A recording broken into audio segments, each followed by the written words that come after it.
দর্শক, আমন্ত্রণ যমুনার বিশেষ আয়োজন ডক্টর সলকন অনুষ্ঠানে। আপনাদের স্বাস্থ্য বিষয়ক নানা প্রশ্ন সেসবের তাৎক্ষণিক সমাধান নিয়ে আমাদের এই আয়োজনে থাকছেন দেশ বরেণ্য আর আধুনিক চিকিৎসা বিজ্ঞানে দক্ষ চিকিৎসকরা। এই পর্যায়ে আজ আমাদের আলোচনার বিষয় হার্ট অ্যাটাকের আধুনিক চিকিৎসা। আলোচনার জন্য আমাদের সঙ্গে অতিথি হিসেবে আছেন হৃদরোগ, উচ্চ রক্তচাপ, বাতজ্বর ও মেডিসিন বিশেষজ্ঞ অধ্যাপক ডাক্তার এ.কে.এম. মহিউদ্দিন ভূঁইয়া মাসুম। বিশেষজ্ঞ চিকিৎসকের পরামর্শ পেতে ফোন করুন 0298240552 এই নম্বরে।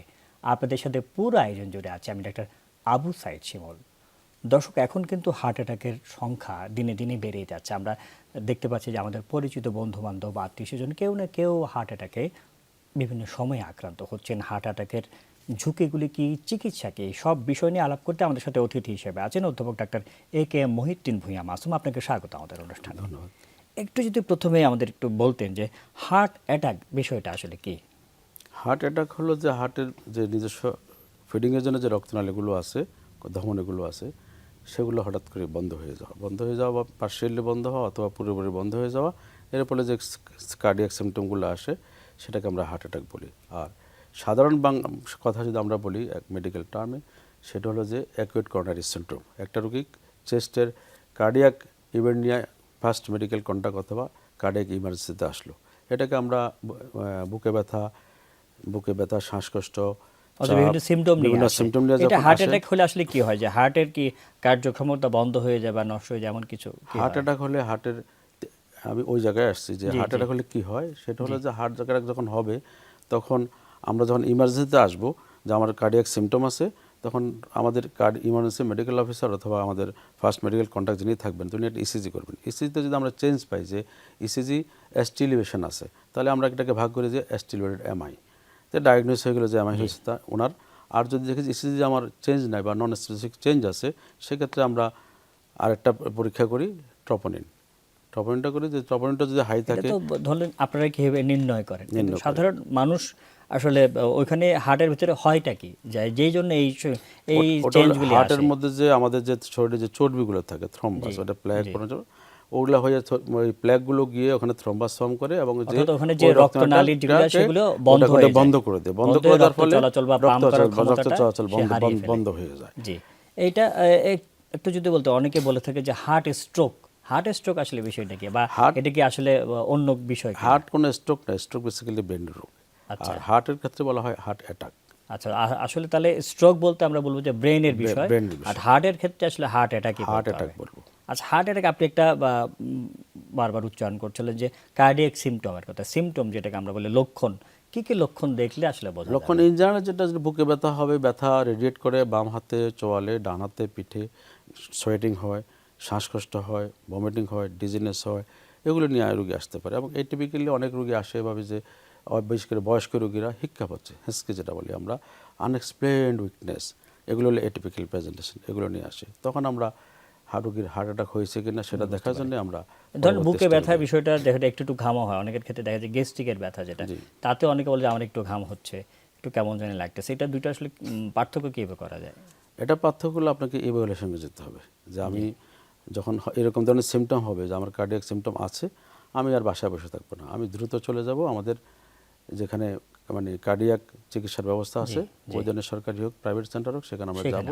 গিয়ে আমরা ডাক্তারকে বললে ডাক্তার সাহেব ইসিজি করবেন, ট্রপনিন করবেন, তারপর ইসিজিতে যে ডায়াগনোস হয় যে অ্যাস্টিলয়েড এমআই, তাহলে যদি হয়, তাহলে এটা যদি উনি উইদিন 2 আওয়ার্স অথবা 12 আওয়ার্সের মধ্যে এখানে প্রেজেন্ট করেন, তাহলে ডাক্তার সাহেব সরাসরি রোগীকে ক্যাথল্যাবে পাঠাবেন, ক্যাথল্যাব প্রোটোকল অ্যাক্টিভ করে ক্যাথল্যাবে পাঠাবেন। সেখানে আমরা গিয়ে সাথে সাথে রোগীর এনজিওগ্রাম করব, এনজিওগ্রাম করে সেখানে আমরা ওই কালপিট যে ভেসেলটা থাকবে সেখানে আমরা খুলে দিয়ে টেস্টেন দিয়ে চলে আসবো। এটা আমরা যে বলছি যে হার্ট অ্যাটাকের আধুনিক চিকিৎসা, এটা কি আধুনিক চিকিৎসারই একটা? এটাই হলো আধুনিক চিকিৎসা। এটাকে বলা হয় প্রাইমারি পিসিআই। এটাকে বলা হয় gold standard treatment of acute ST elevated MI. হঠাৎ করে যদি কারো এরকম হয়ে যায় রক্তনালীগুলো, আপনারা আসলে বেসিক্যালি কি করেন বা কতক্ষণের মধ্যে আসতে হবে রোগীকে? 2 ঘন্টার মধ্যে আসতে হবে, যত দ্রুত আসা যায়। 2 ঘন্টা, এর মধ্যে 12 ঘন্টা আসতে হবে। এখন যে রোগী হসপিটালে গেল, কিন্তু সেই হাসপাতালে ক্যাথল্যাব সার্ভিস নেই, তাহলে তাকে যদি এই বিষয় নিয়ে আসলে আলাপ করবো, কেন খুবই গুরুত্বপূর্ণ বিষয়, কতক্ষণের মধ্যে আসতে হবে। ইতিমধ্যে একজন দর্শক আছে আমাদের সাথে, ওনার ফোন কোনটা আমরা নিতে চাইছি। দর্শক কে বলছেন, কোথা থেকে বলছেন, আপনার নাম এবং বয়স বলে প্রশ্নটি করুন। স্যার, আমি মোহাম্মদ মুস্তাফিজুর রহমান বলছি, জি, মুস্তাফিজুর রহমান। বাগেরহাট সদর থেকে। স্যার, আমার বয়স হলো 26 বছর। জি, আমি স্যার এই ঈদের থেকে আর কি বাত রোগে আক্রান্ত হয়েছি। ডাক্তার বলছে এটা আর কি রক্তে বাত, স্পন্ডালাইটিস বলছিল, আর এক স্যার বলছিল ইউরোমাইটিস অ্যাপসাইটিস। জি, কিন্তু আমি তখন থেকে এখনো পর্যন্ত ওষুধ খাইয়ে যাচ্ছি, এবং কি হালকা হালকা ব্যথা মাঝে সাঝে হয় গিরে গঠনে। কিন্তু যে স্যার বললো যে আজীবন ওষুধ খাইয়ে যাইতে হবে। এখন আমি বিবাহিত, আরো বাচ্চা নি নাই, বললো যে এই ওষুধ খাইলে আবার এই বাচ্চা ও শুক্রাণুটা নষ্ট হয়ে যায়। এখন স্যার এটা কি স্থায়ী কোনো সমাধান আছে? যেহেতু স্যার আর কি একজন জি, জি, আমরা একটু জানতে চাইছি আপনার যে হাড্ডিতে কি ব্যথা আছে বা সকালের দিকে কি হাড্ডি ব্যথাটা জি বাড়ে স্যার, কিনা? এখনো আর কি একটু মেরুদণ্ডের উপরে একটু স্যার ব্যথা আছে স্যার, হয় আচ্ছা। মাঝে সাঝে, আবার সাইডে যায়, আর হাঁটুতে একটু ব্যথা আছে স্যার। জি, আমরা মোটামুটি বোধহয় ওনার বিষয়টা মানে হার্টের সম্পর্কিত না হলেও মোটামুটি বোধহয় বুঝতে পেরেছি। আমরা আপনার যদি ডায়াগনোসিসটা কি, সেটা কি বাত রিউমেটিক ফিভার কিনা, বাত রিমেটিক জ্বর না, কিনা? আসলে স্পন্ডালাইটিস বলছে আর কি। Spondylitis- এই বয়সটাতে সেটাই হয় হ্যাঁ, আসলে। spondylitis হলে আমার মনে সেটা- হচ্ছে অ্যানকোলাইজিং স্পন্ডালাইটিস, তাই তো বলেছে বোধহয় নাকি? জি স্যার। জি, এই যে পরীক্ষা করে আসলে যেটা হয়, যেটা আসলে বাত রোগ, বাত জ্বর যেটা না, মোটামুটি আপনার যদি কি কোনো প্রশ্ন করার আছে কিনা ওনার না, কাছে? এটা হলো যে আমাদের যেহেতু প্রশ্ন করার না থাকলে আমরা আসলে এটা এটা বেসিক্যালি আমাদের কার্ডিয়াক রিলেভেন্ট না। জি, তবু আমরা ওনাকে যেহেতু প্রশ্ন করেছেন, হ্যাঁ। একটা আশা নিয়ে আমরা বোধহয় ওনাকে কিছু পরামর্শ আমরা দিতে পরামর্শ পারবো। দিতে পারি, আপনি পরামর্শটা একজন রিউমাটোলজিস্টের সাথে মানে পরামর্শ নেবেন, জি, যারা বেসিক্যালি বাতের বিশেষজ্ঞ। এখন আমাদের তো রিউমাটোলজি সবাই প্র্যাকটিস করেন, কিন্তু আপনি যারা রিউমাটোলজি রিউমাটোলজি উপরে আমার মনে হয় পড়াশোনা বিস্তারিত আমরা এই বিষয়ে স্পেশালিস্টের সাথে আপনি পরামর্শ নেওয়াটা ভালো হবে আপনার জন্য। আচ্ছা, তাহলে আপনার জন্য যেটা পরামর্শ হচ্ছে, যারা বাত রোগ দেখেন, রিউমেটোলজিস্ট বলা হয়, একজন হৃদরোগ বিশেষজ্ঞ নয়, রিউমেটোলজিস্টের কাছে গেলে নিশ্চয়ই আপনি একটা ভালো পরামর্শ পাবেন। আমরা আরেকটু আলাপ করতে চাইছি, এই যে আমরা বলছি যে হার্ট অ্যাটাকের আসলে কোন কোন বিষয়ে আসলে ঝুঁকি থাকে, কাদের হার্ট অ্যাটাকের ঝুঁকি বেশি থাকে, এই বিষয়ে আমরা আলাপ করব একটি বিরতির পর। শুধু দর্শক, অনুষ্ঠানে এই পর্যায়ে নিচ্ছে একটি ছোট্ট বিরতি, সাথেই থাকুন।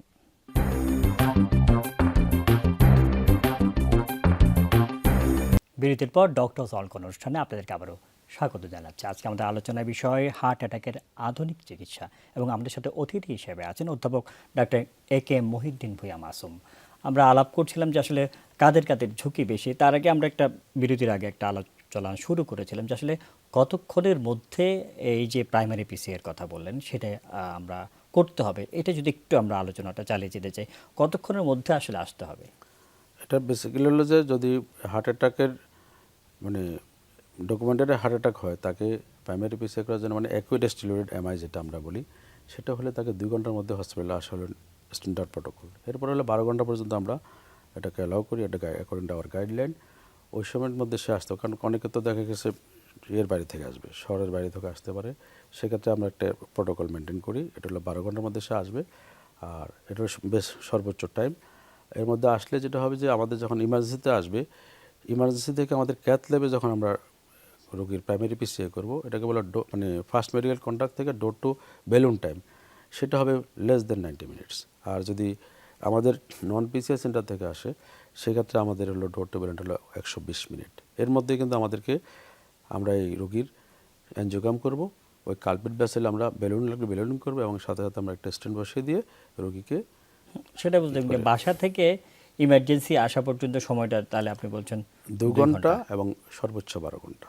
আচ্ছা, এর ভেতরে আসলে মোটামুটি ইয়া করা যায়। এটা একটু বলতেন যে কাদের আসলে করা যাবে বা কাদের করতে হবে? যাদের অ্যাকিউট স্টিলয়েড এমআই, আবার দেখা গেছে নন স্টিলয়েড এমআই বা আনস্টেবল অ্যাঞ্জিনা, তাদের ক্ষেত্রে কিন্তু আবার এই প্রোটোকল না। তাদের ক্ষেত্রে এই প্রোটোকল স্পেশাল কিছু সিচুয়েশনে, এই ক্ষেত্রে না।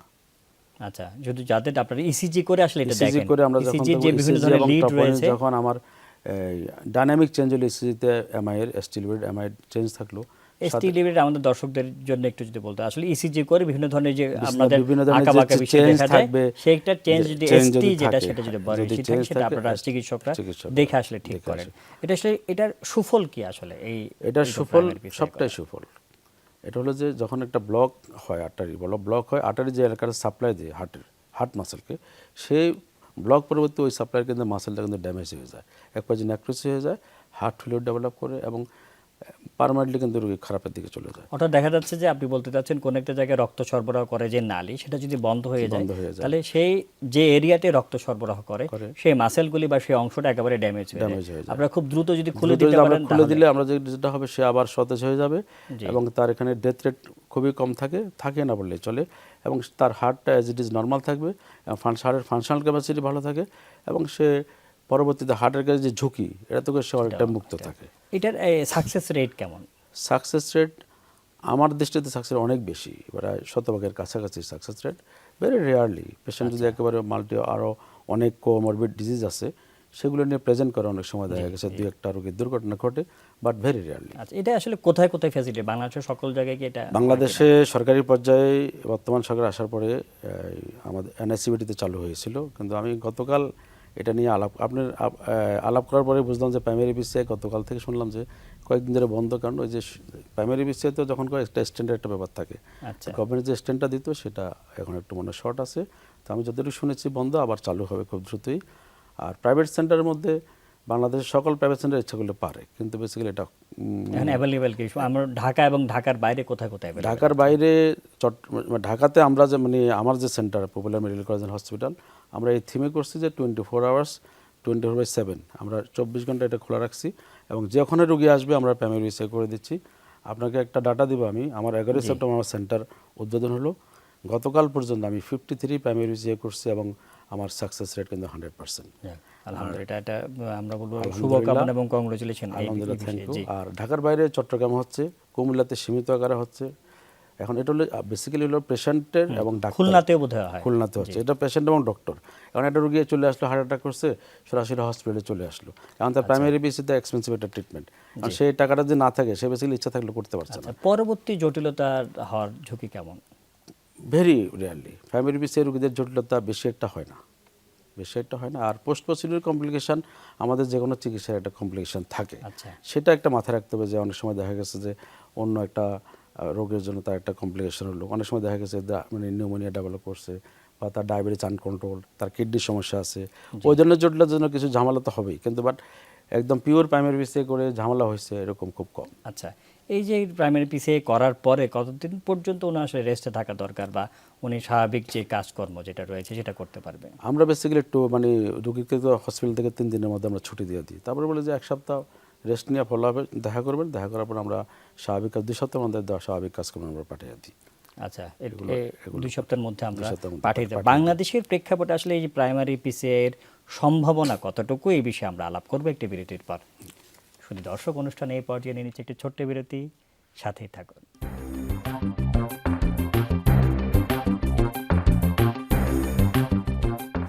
বিরতির পর ডক্টর সনকন অনুষ্ঠানে আপনাদেরকে আবারও স্বাগত জানাচ্ছি। আজকে আমাদের আলোচনার বিষয় হার্ট অ্যাটাকের আধুনিক চিকিৎসা এবং আমাদের সাথে অতিথি হিসেবে আছেন অধ্যাপক ডক্টর এ.কে মহিউদ্দিন ভূঁইয়া মাসুম।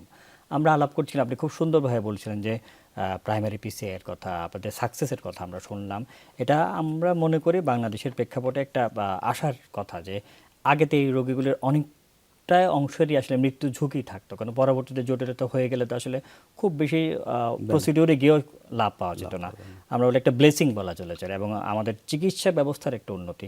বাংলাদেশের প্রেক্ষাপটে এটার যদি অবস্থান বা সম্ভাবনা কতটুকু একটু যদি বলতেন। এটার সম্ভাবনা আমি মনে করি যে বাংলাদেশের যে কোনো জেলাতে যদি আমরা প্রাইমারি বিসিআই ক্যাপাবল সেন্টার করি এটা সম্ভব, এবং এটার জন্য জনগণকে অ্যাওয়্যার করা এবং আমরা অনেক এটা নিয়ে মাস মিডিয়াতে প্রচার করানো, আর আমাদের যারা চিকিৎসক আছে তাদেরও একটু উদ্যোগী হতে হবে এই ব্যাপারে, কারণ আপনার মতো ডেডিকেটেড এটা থাকতে হবে, 24 24 যে কোনো সময়তে আসতে পারে যে কোনো সময়, যে আমি রাতে ভোরবেলা একটা গিয়ে সার্ভিস দিব, সেই ডেডিকেশন ডাক্তার হিসেবে আমার থাকতে হবে। জি, এটা যদি বলতে চাই, একটা তো সরকারি বিষয়, সরকার স্ট্যান্ডিং সাপ্লাই দেয়, আসলে যদি প্রাইভেট লেভেলে করে খুব ন্যূনতম যদি করেন কেমন খরচ করতে পারে? সেন্টার ভেরি করে, তারপরে 1.5 থেকে 2 লাখ টাকার মধ্যে প্রাইমারি বিসিআই করা সম্ভব।